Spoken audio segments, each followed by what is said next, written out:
A very warm good afternoon to everyone present out here. Sorry ma'am, हमारी AKB वालपुट्टी की director और founder हैं। Thank you. So very warm good afternoon to everyone present out here, and my sincere gratitude to Vikas sir, who is continuously working for the upliftment and betterment of the society. तो मेरा नाम आकृति वर्मा है और मैं AKB वालपुट्टी की founder हूँ। मेरी 2 फैक्ट्रीज हैं। अभी हमने एक रिसेंटली दिल्ली में स्टार्ट करा है और एक हमारी फैक्ट्री बिहार में, जो हमारी पहली फैक्ट्री थी जो मैंने लगाई थी, वो बिहार में है। तो मैं थोड़ा अपना बैकग्राउंड के बारे में बताती हूँ। मैं एक normal service class middle class family से आती हूँ। मैंने जो अपनी पढ़ाई है वो दिल्ली यूनिवर्सिटी से मैंने अपना ग्रेजुएशन करा। स्कूलिंग तक 12th तक मैं बिहार में पढ़ती थी, पटना में। और सिंगापुर से मैंने MBA करा है अपना। सिंगापुर में MBA के बाद मुझे एक अच्छी जॉब मिल गई, अच्छी कंफर्टेबल लाइफ लीड कर रही थी मैं, अच्छे पैसे कमा रही थी। बट जब मैं छोटी थी ना, मैं बिहार में हमेशा ना फैक्ट्रीज को बंद देखती थी और मुझे लगता था कि ये फैक्ट्रीज हमेशा यहाँ बंद क्यों पड़ी रहती है, कोई उससे स्टार्ट क्यों नहीं करता है। और वो चीज मेरे दिमाग में हमेशा प्रोसेस होते रहती थी कि किसी को तो ये स्टार्ट करना पड़ेगा। जब सिंगापुर में मैंने डिसाइड करा कि नहीं, मुझे अब अपनी नौकरी छोड़नी है और मुझे बिहार में जाके कुछ करना है। सब मुझे बोलते थे, क्यों तुम अपनी इतनी कंफर्टेबल लाइफ, इतने अच्छे पैसे कमा रही हो, छोड़ के बिहार जैसे जगह में काम करना चाहती हो। और लोग मुझे सारी बातें बताते थे, ऐसा हो जाएगा, आपसे रंगदारी मांगने आएंगे, आपसे ये करने आएंगे।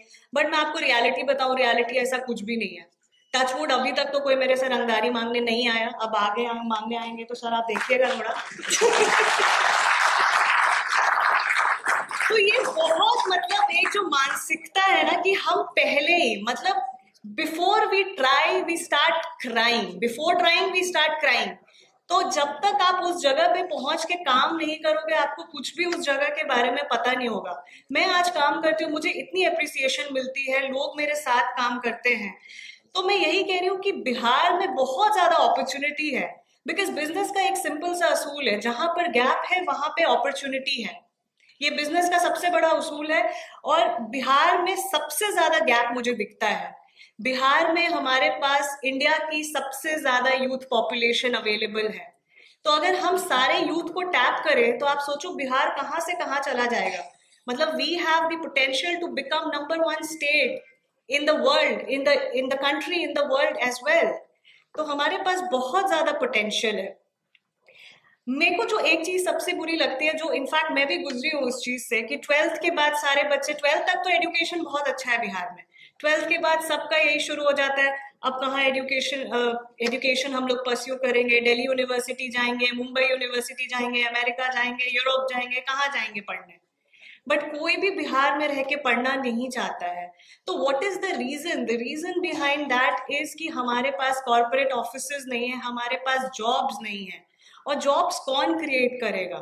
Let's forget about the industrial policies, let's forget about कि पॉलिटिक्स में क्या चल रहा है, हम एज एन इंडिविजुअल कितना कंट्रीब्यूट कर रहे हैं। That is also very very important to make और ब्रेक अ स्टेट।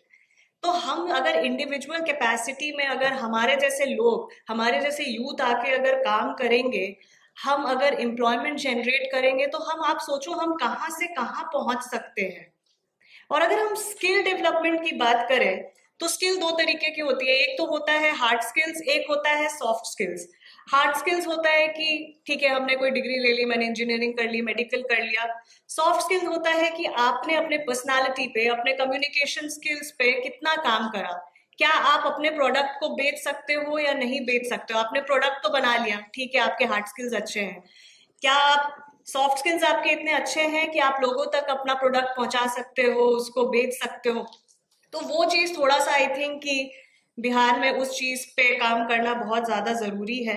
और जैसे स्किल, मेरे पास ना रोज सुबह मेल आते हैं, तो लोगों को पता ही नहीं होता कि मेल किसको करना रहता है। अभी मेरी जो फैक्ट्री है वो सीमेंट रिलेटेड है। अब मेरे पास एक बायोटेक्नोलॉजी के स्टूडेंट के बच्चा का मेल आता है कि मैडम फैक्ट्री में कहीं लगा लो।